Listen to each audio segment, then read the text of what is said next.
Grace, space, and pace. The new Jaguar XF Supercharged has all of the qualities that Sir William Lyons envisioned for his famed brand back in the early days.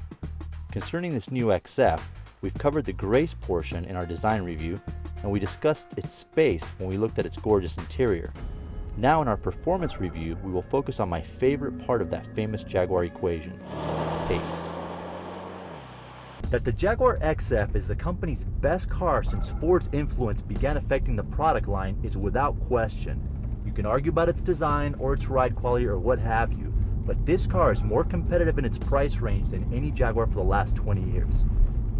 Mainly up against the BMW 550i, the Mercedes-Benz E550, and the Audi A6 4.2, the Jaguar XF Supercharged brings significantly more power to the party than any of those competitors. The 4.2-liter supercharged V8 makes a strong 420 horsepower and 413 pound-feet of torque. Now, that's 60 more horsepower than the BMW, 38 more than the Benz, and a whopping 70 more than the Audi.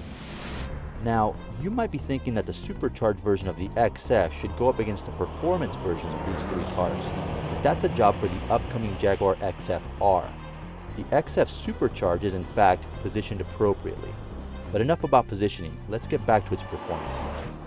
Firmer than you might expect in a Jaguar, the ride is nonetheless compliant enough to wear that leaping cat badge on the back proudly. Surprising given the fact that this car rides on big 20-inch wheels and correspondingly low-profile tires.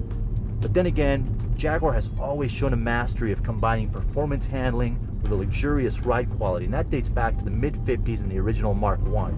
So it rides well and it handles even better, with little roll and seemingly never-ending grip from those big Pirellis. The only thing slightly disappointing with the handling is that there just isn't enough feel through the steering wheel.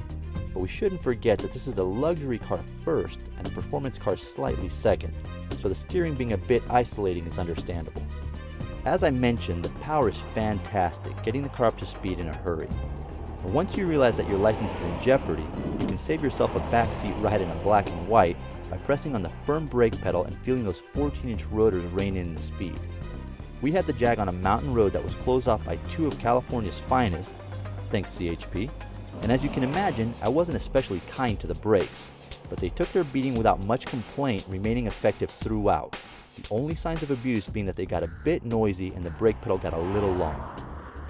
On to the gearbox. The transmission is both quick and smooth, so this duality fits the character of the XF perfectly. It's smooth at a cruising pace and very quick when you're driving it more aggressively, just like the car.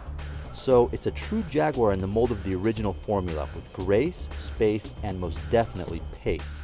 It delivers all that this famous British marque has represented in the past better than any other Jaguar from the past 20 years, finally giving Jaguar a competitive, no excuses entry into the highly contested mid-size luxury sedan segment. May it do well. I'm Emile Beret, OnCars.